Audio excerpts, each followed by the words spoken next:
that really fascinated me about Hoover, and that I think people don't think about very much now, is that he did that not just by strong-arming people and threatening them, but because he was actually really popular for most of his career and had very widespread support, especially in Washington. Hoover's initial vision for the FBI was a white-collar organization that primarily pushed paper and focused on forensics. A bullet fired into cotton bears telltale gun barrel markings, the fingerprints of the weapon, which Walter Cronkite helped to show us in this 1958 CBS special, The Story of the FBI. A speck of paint taken from a bumper reveals the make, year, and model of a car involved in a crime.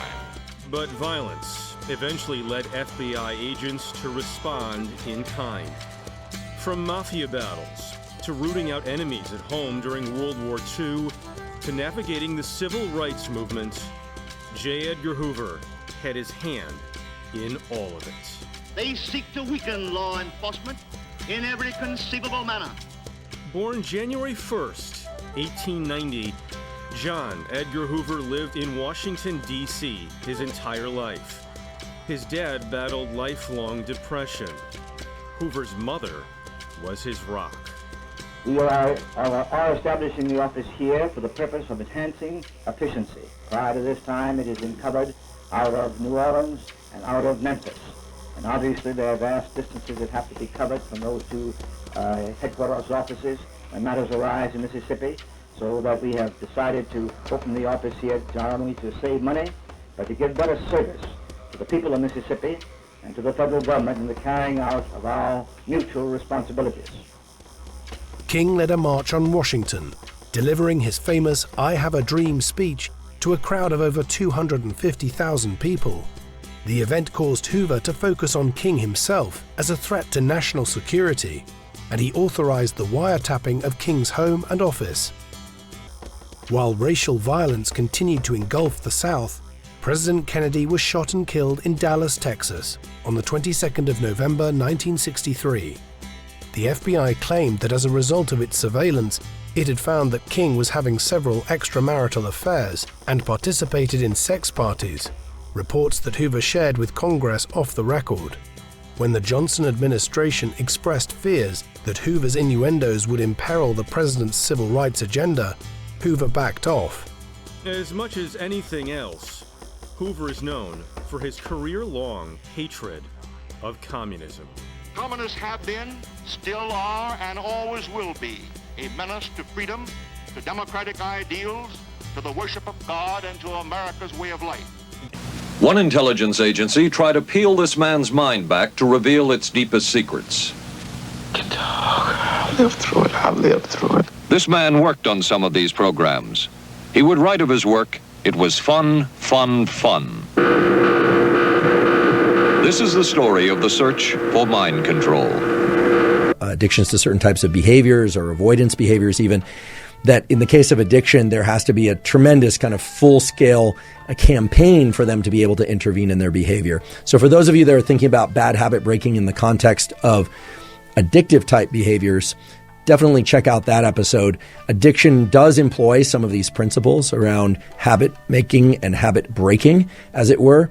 But of course, because the consequences of certain habits in addiction can be so severe, there's other sets of protocols, and there's a kind of a psychological backdrop to it that's very important. It also relates to the biology of dopamine, and you can find all of that in the episode with Dr. Anna Lemke. Potential for which is so great, and we've done almost nothing. You know, take the placebo effect. We know a lot about what it is.